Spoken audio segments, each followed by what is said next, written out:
Lu tahu nggak? Jepang di masa era Sengoku pernah punya satu panglima perang yang begitu dihormati.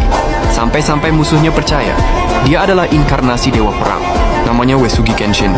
Dia bukan cuma jenius strategi, tapi juga salah satu sosok paling misterius di seluruh era Sengoku. Siapapun yang hidup di masanya tahu satu hal. Kalau Kenshin turun gunung dari Echigo, perang nggak lagi soal menang, perang jadi soal bertahan hidup. Kenshin lahir tahun 1530 sebagai Nagao Kagetora. Sejak remaja, dia udah kelihatan beda. Bukan tipe pemimpin rakus atau brutal kayak daimyo lain. Dia tenang, sangat disiplin, dan punya kecerdasan militer. Yang bahkan di umur belasan aja bikin para jenderal tua ngeh bahwa bocah ini bakal jadi monster di medan perang. Tapi sisi paling uniknya adalah spiritualitasnya.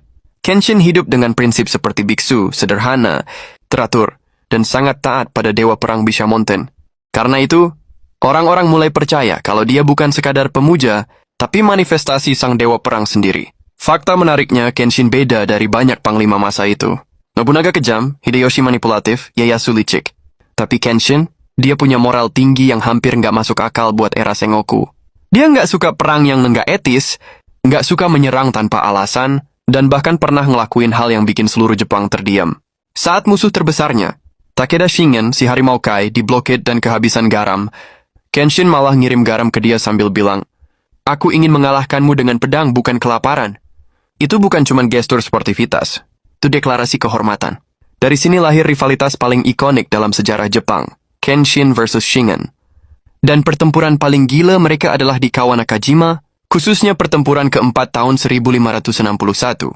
Kenshin nyerbu langsung ke pusat pasukan Takeda, menunggang kuda, dan benar-benar menghantam Shingen sendiri. Shingen yang nggak sempat ambil pedang cuma bisa menahan serangan. Kenshin dengan kipas besinya. Duel itu cuma beberapa detik, tapi itu jadi adegan paling legendaris dalam sejarah samurai. Bukan dongeng, itu beneran kejadian. Dan rivalitas yang begitu dalam itu berakhir tragis. Tahun 1573, Takeda Shingen meninggal mendadak.